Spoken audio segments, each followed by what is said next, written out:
মালাকুল মাউত কাঁপতে থাকবে। আল্লাহ বলবেন কেঁপে আর কেঁদে লাভ নাই, জান্নাত জাহান্নামের মাঝ বরাবর একটা জায়গা আছে আরাফ, ওখানে দাঁড়া। মালাকুল মাউত দাঁড়াবে, আল্লাহ বলবেন মরে যা, মত ইয়া মালাকাল মাউত, মরে যা। আল্লাহর হুঙ্কার শুনে মালাকুল মাউত জান্নাত জাহান্নামের মাঝ বরাবর দাঁড়িয়ে বিকট একটা চিৎকার দিবে। বিকট একটা চিৎকার দিয়ে মালাকুল মাউত ওই জায়গায় শেষ। মালাকুল মাউত নাই। বিশ্বনবী বলেন মালাকুল মাউতের ওই দিনের চিৎকারটা এত ভয়ঙ্কর হবে, ডেঞ্জারাস হবে। ওই চিৎকারের আওয়াজ যদি দুনিয়ার মানুষেরা কান দিয়ে শুনতে পেত, আলাদা করে ইসরাফিলের সিংহায় ফুৎকার দেওয়ার কোনো দরকার লাগতো না। ওই আওয়াজটা শুনে দুনিয়ার মানুষেরা সব কানের পর্দা ফেটে লাশ হয়ে পড়ে যেত। এবার ডানে বায়ে সামনে পেছনে কেউ না, একজন যারা, তিনি কে? সবাই বলেন তিনি কে? যৌতুকের সাথে ইসলামের কোন সম্পর্ক? ইসলাম দিয়েছে মাহার, ইসলাম দিয়েছে স্বামীর উপর দায়িত্ব স্ত্রীকে, ওয়া আতুন নিসা সাদাকাতিহিন্না নিহলা, সন্তুষ্ট চিত্তে তুমি তোমার স্ত্রীকে মাহার দিবে। আর আমরা মোহর বাদ দিয়ে ডিলিট করে এখানে ঢুকাইছি কি যৌতুক, যে আপনিও সন্তুষ্টি চিত্তে আমার একটা হুন্ডা দিবেন। আছে না নাই? এখন কি নেই যৌতুক, কি নেই দেশে? হ্যাঁ, মোটরসাইকেল কি নাই? অ্যাপাচি সব মুখস্থ, মানে প্ল্যান করে রাখছে কি নিতে হবে। ডাকাইত, এগুলো ডাকাইত। যারা যৌতুক খাবে এদের ঘরে শান্তি থাকবে? শান্তি দেওয়ার মালিক কে? আল কানাআতু মিনাল ইসলাম। অল্পে তুষ্ট থাকবেন, অল্পের মধ্যে শান্তি ঢুকাই দিছে কে? বিশ্বনবীর এত প্রাচুর্যতা ছিল না, অল্প ছিল, অল্প খেত, এতেই সন্তুষ্ট থাকতেন। ঘর ভর্তি শান্তি ভরে দিছে কে?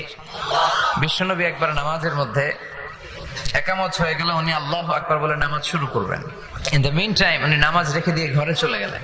কিছুক্ষণ ফিরে আসলেন, সালাত শেষে সাহাবারা বললেন ইয়া রাসূলুল্লাহ, এমন তো কখনো করতে দেখি না, সালাত রেখে দিয়ে আপনি মসজিদ থেকে ঘরে গেলেন কেন? বিশ্বনবী বললেন আমার ঘরে কিছু স্বর্ণ ছিল, কিছু আনরিফাইন্ড স্বর্ণ আমার ঘরে ছিল, তা আমি আল্লাহর সামনে এমন অবস্থায় দাঁড়াতে চাই যে আমার কাছে কোনো দামি অলংকার, স্বর্ণ, টাকা পয়সার কিচ্ছু আমার ঘরে থাকবে না, এমন অবস্থায় আমি ইবাদতে দাঁড়াতে চাই। তো ওগুলো আমি আয়েশাকে বলে আসলাম যে তুমি দান করে দিও।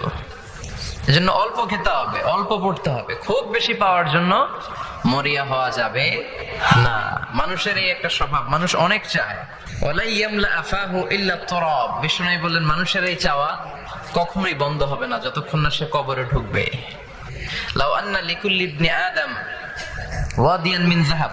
বনি আদমের প্রত্যেককে যদি আল্লাহ তাআলা একটা স্বর্ণের পাহাড়ের মালিক বানায় দেয়, কি পাহাড়? কয়টা করে?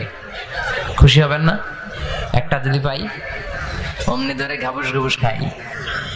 তো একটা স্বর্ণের পাহাড়ের মালিক যদি আল্লাহ তাআলা আমাদেরকে বানিয়ে দেয়ও, তারপরে আমরা যাব কি করে আরেকটা স্বর্ণের পাহাড়ের মালিক হওয়া যায়? আচ্ছা বলেন তো, একটা স্বর্ণের পাহাড়, পাহাড় দেখছেন তো, স্বর্ণের পাহাড়ের মালিক আমি হলাম, আমার 14 পুরুষ এই পাহাড়টা বেচে খেয়ে শেষ করতে পারবে?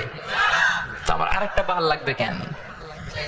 চাহিদার শেষ নাই, যার যত বেশি লাগবে আরো বেশি। বিষ্ণু বললেন ওয়ালা ইয়ামলা আফাহু ইল্লা তুরাব। কবরের মাটি ছাড়া কিছুই তাকে তৃপ্ত করতে পারবে না। এজন্য আমরা অল্প খাবো, অল্প পড়বো, অল্প জমাবো। অল্পের ভেতরে বরকত দিয়েছে কে?